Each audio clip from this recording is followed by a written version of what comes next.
Calculus is the mathematical study of continuous change. Its primary tool is differentiation. This is the process of finding the instantaneous rate of change of a function with respect to its variables. In a graphical context, differentiation allows us to determine the exact gradient of a curve at any specific point.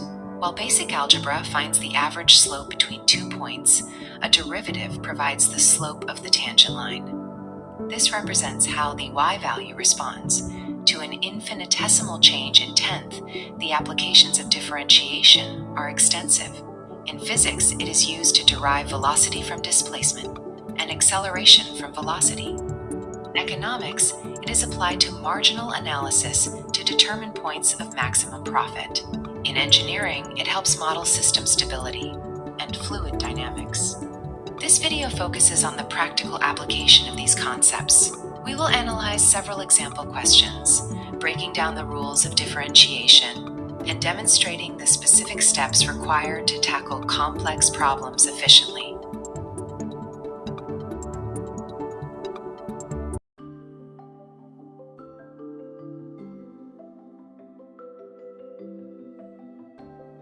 Okay, so we will begin with the first question. We were given the following function of x to the power of 4 plus 2x to the power of 3 minus 3 to the power of x power of 2 and minus 4x plus 4.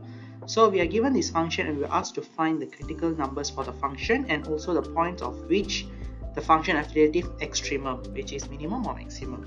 So I'll start by explaining for the question A. So to find the critical number of the given function, first we need to find the first derivative of the function, which we can see here, that is 4x power of 3 plus 6x squared minus 6x minus 4.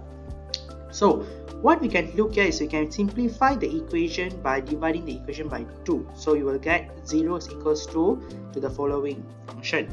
So by using that, so if you can see here, you have the x power of 3, so it's not that easy to factor this out. So by using the trial and error method, we can find that x can equals to 1, which will give us also 0. Hence, we can conclude that x minus 1 is a factor for the function given.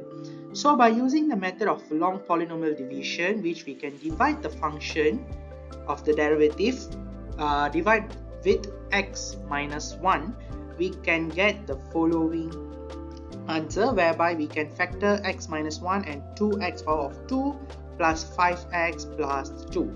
So if you can see here, we get a quadratic function which is much easier to factorize. So by using the factorization method, we can get the quadratic function as following, which is 2x plus 1 in the bracket of x plus 2. Hence, we can conclude that the given function can be factored out into x minus 1 times by 2x plus 1 times by x plus 2. So the critical number of fx can be easily found, which is x1 is equals to 1, x2 is equals to negative 1 over 2, and x3 is negative 2. This will be the answer for question A. Moving on to question 2. We were asked to find the points of which fx has a relative extremum, which also includes the relative minimum and relative maximum. So to find the relative extremum of a given function, we need to find the second derivative of the function. So by here, we can look at the second derivative of the function is 12x to the power of 2 plus 12x minus 6. This is the second derivative. So by using the critical number that we have found in option A, we can find the second derivative value for the critical number. So if you can see here, for critical number negative 2, we got the result of more than 0 when we substitute negative 2 into the second derivative function. So this bigger than 0 conclude that it is a relative minimum. Okay, and when we substitute the negative 1 over 2 critical number into the second derivative function, we get lesser than 0, which is the relative maximum. And for critical number 1, when we substitute for the second derivative function, we get more than 0 again, which shows that it's a relative minimum. So we already found the type for each critical number, we need to find the y coordinate of the critical numbers. So for x minus equals to -2, we got 0. Okay, please remember we need to substitute the critical numbers into the original given value, not the derivative, not the first derivative, not the second derivative. So for the x equals to -1/2, we got 81/16, and for x equals to 1, we got 0 again. Hence, the relative minimum point for the function is -2 and 0, and also 1 and 0. While for the relative maximum is -1/2 and 81/16. For part C, we determine the increasing and decreasing intervals based on the sign of the first derivative we obtain in the table. When the first derivative is positive, the function is increasing, and when it is negative, the function is decreasing. From the sign table, we can conclude that the function is increasing on -2, -1/2, and 1 infinite, and decreasing on interval -∞, -2, and -1/2, 1. For part D, the graph of the function is plotted using GeoGebra. We enter the function, which is x power of 4 plus 2x power of 3 minus 3x power of 2 minus 4x and plus 4, and the graph is generated automatically. The graph shows 2 relative minimum and 1 relative maximum, which agree with our results in part B and C.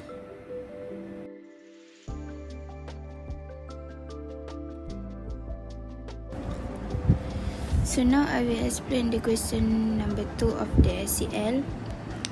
So we are told that the two parallel sides of the rectangle are increasing at a rate of 2 inches per second, and while the other two sides change and the area remain constant at 50 square inch.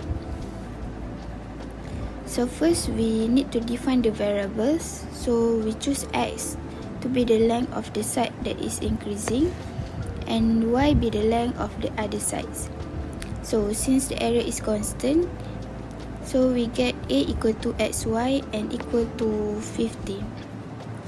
And we also can get the dx over dt from the question, and the dx over dt is equal to 2 inches per second. So we also need to write the perimeter formula of the rectangle, which is p equal to 2 times x plus y. So first we need to differentiate both sides with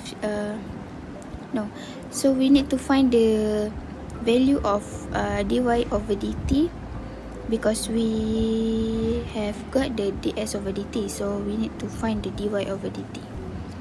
So dA over dt is equal to d over dt times xy, and then we got this equation from the product rule. So as the area is constant, so it is equal to 0. So 0 equal to x dy over dt plus y dx over dt, and then we have the value of y and dx over dt. Then we just substitute into the equation, and then we got the value of dy over dt is equal to -100 over x squared. So next we need to find the rate of change of the perimeter. So dp over dt is equal to 2 dx over dt plus 2 dy over dt. So we substitute the value, and we got the dp over dt is equal to 4 minus 200 over x squared. So we continue with the question A, which is we need to find the rate of change of p when x equal to 5 inch. So we use the equation of the rate of change of the perimeter, and then we substitute the value, the x value with the 5, And then we got dp over dt equal to negative 4 inch per second, which means that the perimeter is decreasing at 4 inch per second. So for B, rate of change of P when x equal to 10 inch, we use the same equation, which is the rate of change of perimeter equation, and then substitute the value of x with 10, and we get dp over dt is equal to 2 inch per second, which means that the perimeter is increasing at 2 inch per second. So for C,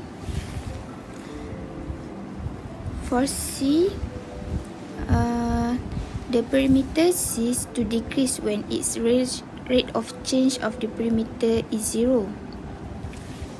So we write that the 0 equal to 4 minus 200 over x squared, and then we just substitute, and then we just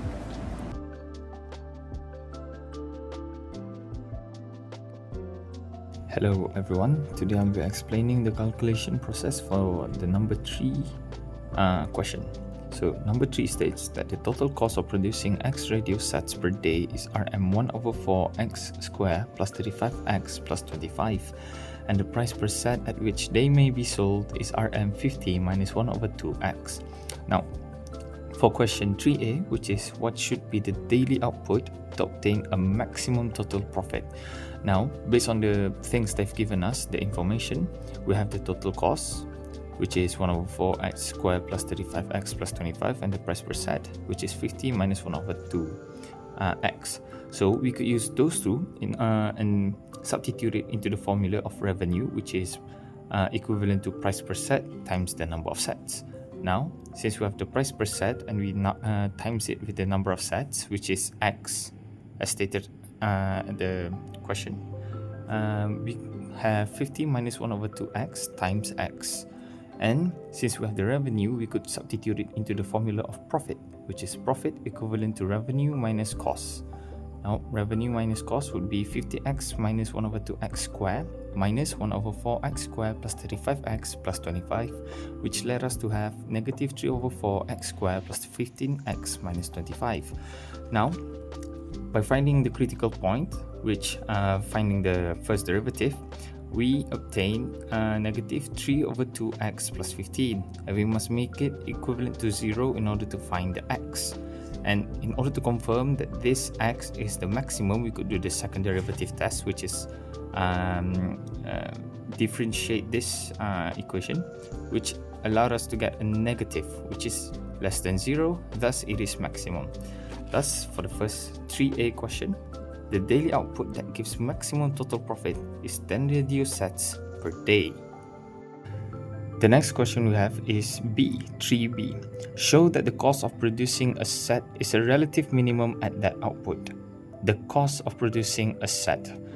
Cost per set is equivalent to average cost. So, in order to find the average cost, we must have the total cost of set over the amount of sets which is being sold, which I've put into this formula, which allowed us to have 1 over 4x squared plus 35x plus 25 over x. And that gave us 1 over 4x plus 35 plus 25 over x. Now, we must find the stationary point of the equation, which is by doing the first derivative. And that allowed us to obtain 1 over 4 minus 25 over x squared. And by making the equation equivalent to 0, we could find x. And the x we obtain is x equivalent to 10 and x equivalent to negative 10. Now we must ignore the negative 10 because sets sold per day cannot be negative. And we have to do the second derivative test to find the relative minimum. And by doing the second derivative test, we differentiate this equation, which allowed us to obtain 50 over x cubed. And by substituting the x equals to 10 into the second derivative, we'll obtain a positive number, which is 1 over 20. A positive number, which means that it is a relative minimum, and it is a relative minimum when x equivalent to 10. Thus, the cost per set is a relative minimum when x is equivalent to 10. That's all. Thank you.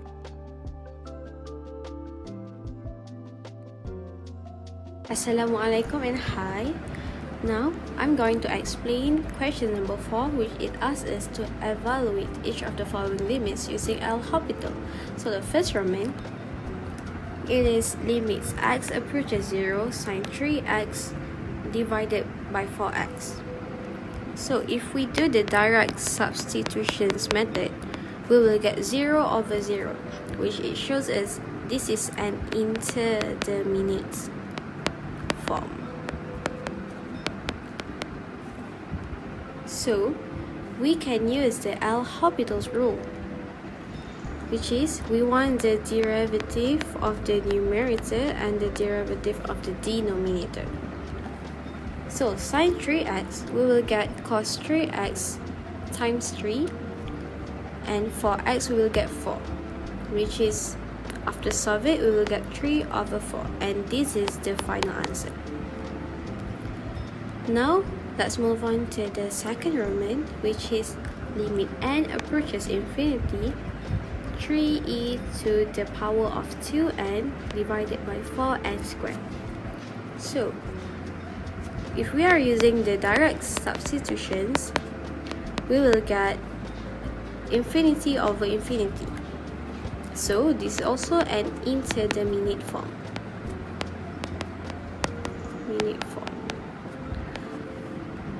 So that's why we will have to use the L'Hopital rule. So by the L'Hopital rule, the derivative of the 3e to the power of 2n, we will get 6e to the power of 2n, and for n squared, we will get 8n, which is give us the infinity over infinity. So this is also an indeterminate form. That's why we will gonna use the L'Hopital's rules for the second time. So we differentiate this function, we will get 12e to the power of 2n over 8, which is simplified, we will get 3e to the power of 2n over 2. So this is also will give us infinity, which is this is our final answer. So that's the end of my part. Thank you. So for question number 3, we have a limit of x squared to the x squared with ln x, and the x is approaching positive 0. So based on this question, if we just insert the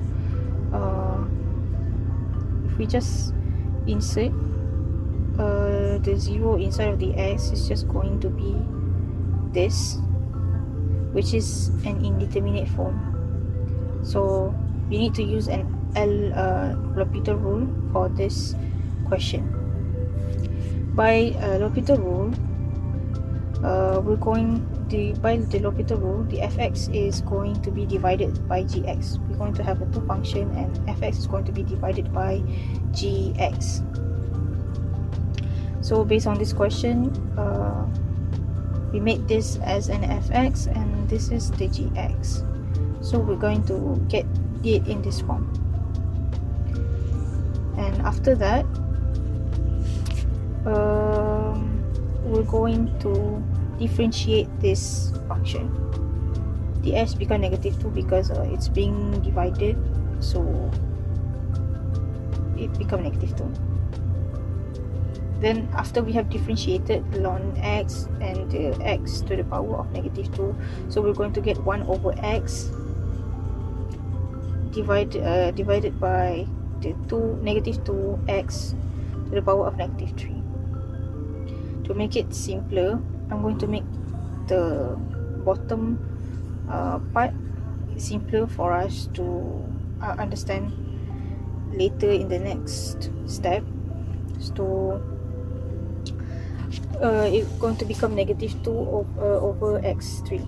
How does that become like this? So I actually separate between the negative 2 and x. Separate it. So x to the power of negative 3 actually just means 1 over x3. So if you divide it, if you multiply it with negative 2, it's going to be negative 2 over x3. After that, you can see from this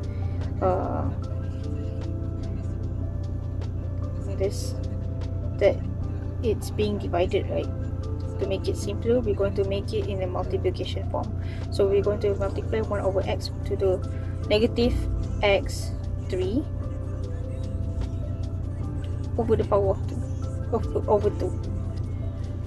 And then we can make it simpler, which means that we can cut the x at the bottom with the upper part.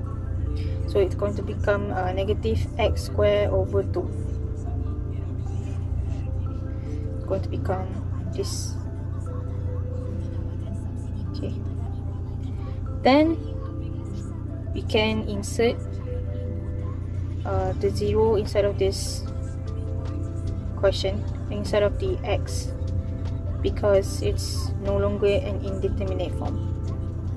So the answer to this question is going to be 0. Next question, we have limit with the n multiplied to the exponential power 2n, and the n is approaching infinity. And in this question, we cannot determine the n if we just insert the infinity inside the n. So we are just going to use the L'Hopital rule to get the answer for this question. So by L'Hopital rule, as I've said before, we're going to find the fx and gx. So the n is going to be fx and the exponential is going to be gx. So fx over gx is going to become like this. It's become negative because it's being divided. So then we're going to differentiate this function. So n differentiated is just going to become 1 ln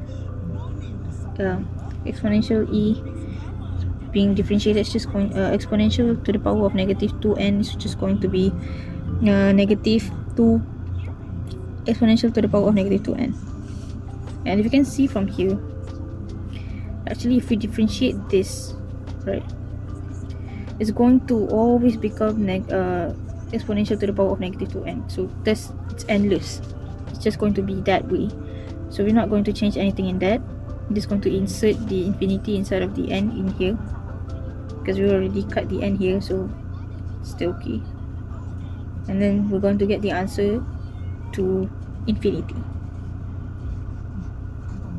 That's all.